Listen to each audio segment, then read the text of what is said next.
말씀은요, 창세기 19장입니다. 창세기 19장 1절에서 11절까지만 보겠습니다. 창세기 19장 1절에서 11절까지. 우리 함께 합독하시겠습니다. 저녁 때 두 천사가 소돔에 이르렀다. 롯이 소돔성 어귀에 앉아 있다가 그들을 보고 일어나서 맞으며 얼굴을 땅에 대고 엎드려 청하였다. 두 분께서는 가시는 길을 멈추시고 이 종의 집으로 오셔서 발을 씻고 하룻밤 머무르시기를 바랍니다. 내일 아침에 일찍 일어나셔서 길을 떠나시기 바랍니다. 그들이 대답하였다. 아닙니다. 우리는 그냥 길에서 하룻밤을 묵을 생각입니다. 그러나 롯이 간절히 권함으로 마침내 그들이 롯을 따라서 집으로 들어갔다. 롯이 그들에게 누룩 넣지 않는 빵을 구워서 상을 차려주니 그들은 롯이 차려준 것을 먹었다. 그들이 잠자리에 들기 전에 소돔성 각 마을에서 젊은이 노인 할 것 없이 모든 남자가 몰려와서 그 집을 둘러쌌다. 그들은 롯에게 소리쳤다. 오늘 밤에 당신의 집에 온 그 남자들이 어디에 있소? 그들을 우리에게로 데리고 나오시오. 우리가 그 남자들과 상관 좀 해야 하겠소. 롯은 그 남자들을 만나려고 바깥으로 나가서는 뒤로 문을 걸어 잠그고 그들을 타일렀다. 여보게들 제발 이러지 말게. 이건 악한 짓일세. 이것 보게 나에게 남자를 알지 못하는 두 딸이 있네. 그 아이들을 자네들에게 줄 터이니 그 아이들을 자네들 좋을 대로 하게. 그러나 이 남자들은 나의 집에 보호받으러 온 손님들이니까 그들에게는 아무 일도 저지르지 말게. 그러자 소돔의 남자들이 롯에게 비켜서라고 소리를 지르고 나서 이 사람이 자기도 나그네 살이를 하는 주제에 우리에게 재판관 행세를 하려고 하는구나. 어디 그들보다 당신이 먼저 혼 좀 나보시오 하면서 롯에게 달려들어 밀치고 대문을 부수려고 하였다. 안에 있는 두 사람이 손을 내밀어 롯을 안으로 끌어들인 다음에 문을 닫아 걸고 그 집 대문 앞에 모여든 남자들을 젊은이 노인 할 것 없이 모두 쳐서 그들의 눈을 어둡게 하여 대문을 찾지 못하게 하였다. 아멘. 오늘의 말씀은요, 하나님을 떠난 인간의 모습에 대해서 같이 말씀을 보고자 합니다. 어제 말씀, 우리가 어제 주일이었잖아요. 그래서 어제 새벽 말씀은 보지 못했지만 어제 말씀을 보면요, 아브람을 찾아온 세 사람이 있었습니다. 그중 한 분이 하나님이셨습니다. 아브람은 그들을 잘 대접을 했고요, 함께 식사를 나누었습니다. 그 후에 그 세 사람 중에 한 분이셨던 하나님은요, 아브람과 대화를 나누셨습니다. 그 사이에 아브람의 중보기도가 이루어지고 있었고요. 그리고 남은 두 사람은요, 천사였고요. 그 두 천사가 소돔으로 향합니다. 그리고 오늘 본문은요, 무엇을 보여주고 있습니까? 소돔의 죄악상을 아주 구체적으로 보여주고 있습니다. 성경은 이미 이전부터 소돔 사람들에 대해서 매우 악하게 말하고 있습니다.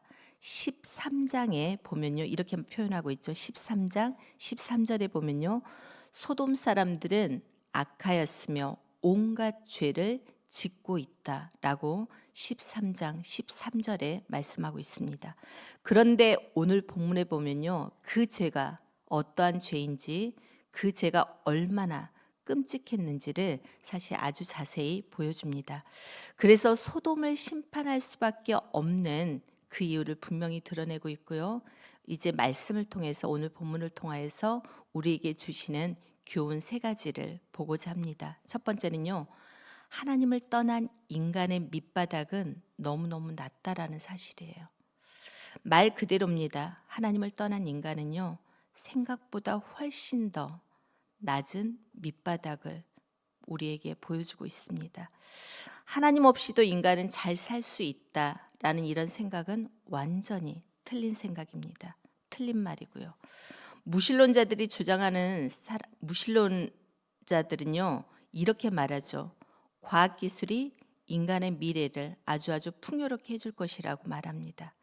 인간은 연약하고 실수도 많지만은요, 과학이 아름다운 열매를 줄 것이라고 기대하고 있습니다. 그러나 오늘 본문은 그들에 대한 그 기대를 완전히 무너뜨리고 있습니다. 왜냐하면요, 과학을 만들고 사용하는 인간의 중심 자체가 너무너무나 타락했기 때문입니다. 인간의 근본이 너무 낮고 비참하기 때문에 그렇습니다. 오늘 본문 속 소돔 사람들을 한번 보십시오. 어떤 생각이 드십니까? 이들이 정말 사람인가? 라는 생각이 들지 않습니까? 두 천사가 에돔에 도착합니다. 소돔에 도착합니다. 아브람 집에서 저녁을 먹고요. 짧은 시간 안에 소돔까지 도착합니다. 이들이 영적인 존재라는 걸 알 수가 있죠. 롯은 그들을 보고 집 안으로 영접합니다. 밤에 도착했기 때문에 그들은 급히 음식을 준비하죠. 그래서 무교병을 만들어서 그들에게 대접합니다. 짧은 시간 안에 만들 수 있는 것이라는 생각이 듭니다. 그런데 그날 밤 어떤 일이 일어납니까? 밤이 되자 소돔 사람들이 롯의 집을 에워쌉니다. 그리고 집에 들어온 두 사람을 끌어내라고 말합니다. 4절하고 5절을 다시 한번 보기를 원합니다. 그들이 잠자리에 들기 전에 소돔성 강마을에서 젊은이 노인 할 것 없이 모든 남자가 몰려와서 그 집을 둘러쌌다. 그들은 롯에게 소리쳤다. 오늘 밤에 당신의 집에 온 그 남자들이 어디에 있어? 그들을 우리에게로 데리고 나오시오. 우리가 그 남자들과 상관 좀 해야겠소. 라고 이야기합니다.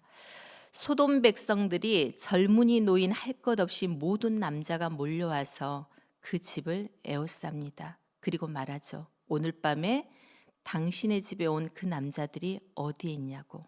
그리고 그들을 우리에게 데리고 오라고 그 남자들과 상관하겠다라고 말합니다. 이것은 무엇입니까? 심각한 성적인 타락입니다. 폭력적인 성적 범죄입니다. 이 죄는 한 사람의 죄가 아닙니다. 또한 여러 사람의 죄도 아닙니다. 집단적인 죄입니다. 도시 전체가 함께 움직인 것입니다. 하나님이 만드신 인간의 존엄성이 완전히 무너진 것을 볼 수가 있습니다. 소돔 사람들은 이 죄를 숨기지 않았습니다. 이 죄를 일상처럼 살아갔습니다. 4절에 분명히 말하죠. 젊은이와 노인을 가리지 않고 모든 남자가 나왔다는 거죠. 도시 전체가 죄에 잠겨 있는 모습입니다. 회개의 가능성도 보이지 않습니다. 이 모습은 무엇을 우리들에게 보여줍니까? 하나님을 떠난 인간이 어디까지 타락할 수 있는지를 우리에게 보여줍니다.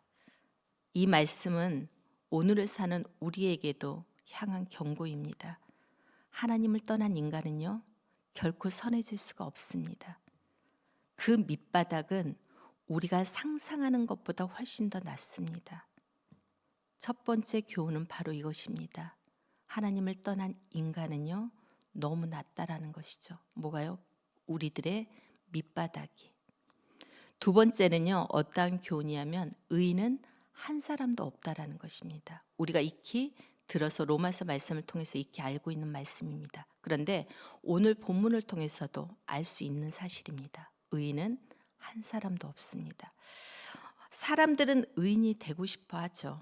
하지만 실제로 의인은 아무도 없습니다. 로마서 3장 23절에도 그렇게 말씀하고 있고요. 오늘 본문에서도 그걸 보여줍니다. 본문을 읽다 보면요, 우리는 롯만큼은 다를 것이라는 기대를 가지고 봅니다. 롯은 소돔 사람들과 다르겠지라는 생각이 듭니다. 실제로 하나님은 롯과 그의 가족들을 심판해서 구원하셨습니다. 그렇다면 롯은 정말 의인이었을까요? 말씀을 묵상할수록 저는 의인은 한 사람도 없다라는 그 생각이 더욱더 분명해졌습니다. 롯이 구원받은 것은 아브라함을 기억하신 하나님의 온전하신 은혜였습니다. 롯은 하나님을 알고 있었기에 깨어 있어야 했습니다. 그러나 그의 판단을 보면요, 너무너무나도 약한 모습이 드러나죠. 소돔 사람들이 두 천사를 끌어내려고 할 때 롯은 이상한 선택을 합니다. 7절하고 8절을 다시 한번 보기를 원합니다. 그들을 타일렀다. 여보게들 제발 이러지 말게. 이건 악한 짓일세. 이것 보게 나에게 남자를 알지 못하는 두 딸이 있네. 그 아이들을 자네들에게 줄 터이니 그 아이들을 자네들 좋을 대로 하게. 그러나 이 남자들은 나의 집에 보호받으러 온 손님들이니까 그들에게는 아무 일도 저지르지 말게 라고 말합니다. 그들 손님 대신 자기 딸을 내어주겠다고 지금 말하고 있습니다. 아무리 당시 사회가 여성을 갖다가 존중하지 못하는 그런 사회일지라도 아버지가 딸을 내어준다는 것은 어떤 시대에도 용납될 수 없는 일입니다. 이 판단은 의롭지 않습니다.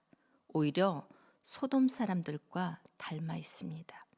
롯은 소돔 사람들과 다른 삶을 살려고 했을지 모릅니다. 손님을 영접했고요. 손님을 지켜주려고 했습니다. 그러나 그의 중심과 판단은요, 하나님 앞에 설 만큼 의롭지 않습니다. 그래서 두 번째 교훈은 이것입니다. 의인은 한 사람도 없다라는 것입니다. 나름대로 소돔 사람들과 분명히 다를 것이라고 생각했던 그런 기대감으로 우리가 찾았던 롯만큼도 오늘 본문을 보면은 의인이지 않습니까? 의롭지 않습니다. 그래서 오늘 본문을 보면서 우리가 다시 한번 느끼는 것은 의인은 한 사람도 없습니다. 마지막으로는요. 눈을 밝혀주시는 하나님의 은혜가 우리에게는 절실히 필요하다는 사실입니다. 우리 힘으로는요. 하나님이 기뻐하시는 길을 볼 수가 없습니다. 착하게 살려고 해도요. 분명히 한계가 있습니다. 우리의 노력만으로도요. 하나님 앞에 온전히 설 수가 없는 그러한 존재입니다. 그래서 우리에게는 눈을 밝혀주시는 하나님의 은혜가 절실하게 필요합니다. 하나님이 우리의 눈을 열어주셔야 합니다. 하나님은 우리에게 죄를 보게 하십니다. 그리고 우리의 잘못을 깨닫게 하시죠. 회개하며 또 하나님께 돌아오기도 하십니다. 오늘 본문 마지막을 보면요. 소돔 사람들이 롯을 해치려고 합니다. 그때 두 천사가 롯을 집 안으로 끌어들이죠. 그리고 소돔 사람들의 눈을 멀게 합니다. 10절과 11절을 다시 한번 보기를 원합니다. 안에 있는 두 사람이 손을 내밀어 롯을 안으로 끌어들인 다음에 문을 닫아 걸고 그 집 대문 앞에 모여든 남자들을 젊은이 노인 할 것 없이 모두 쳐서 그들의 눈을 어둡게 하여 대문을 찾지 못하게 하였다라고 말씀하십니다. 그들이 문을 찾지 못하고 헤매고 있다라는 얘기죠. 이것은 단순히 눈이 안 보였다라는 그러한 뜻이 아닙니다. 무엇이 옳은지 무엇이 그른지를 분별하지 못하게 되었다는 그런 뜻입니다. 이 모습은 어떠한 모습이냐면 죄인들이 길을 잃었을 때 나타나는 모습입니다. 그래서 우리는 반대로 구해야 됩니다. 무엇을요? 우리의 눈을 밝혀주시는 하나님의 은혜를 우리는 구할 수밖에 없습니다. 하나님을 바라볼 수 있는 눈, 옳은 것을 선택할 수 있는 그러한 눈이 우리들에게는 필요한 것입니다. 말씀을 정리합니다. 오늘은 소돔의 모습을 보았습니다. 어떤 모습이요? 아주 비참한 모습을 보았습니다. 이 말씀을 통해서 오늘 우리에게 주시는 은혜를 감사하기를 원합니다. 우리는 원래 의로울 수 없는 존재였습니다. 밑바닥까지 내려갈 수밖에 없는 그런 존재였습니다. 그 사실을 잊지 않고요. 언제나 우리는 겸손하기를 원합니다. 날마다 우리의 눈을 밝혀달라고 기도하기를 원합니다. 날마다 회개의 삶으로 하나님께 돌아가기를 원합니다. 그럴 때 우리의 매일매일의 삶 가운데서 감사를 하나님 앞에 고백할 수 있을 것입니다. 오늘도요, 이러한 회개의 삶을 통해서 하나님이 기뻐하시는 삶을 사는 우리들이 되시기를 주님의 이름으로 축복합니다. 이 시간 말씀을 기억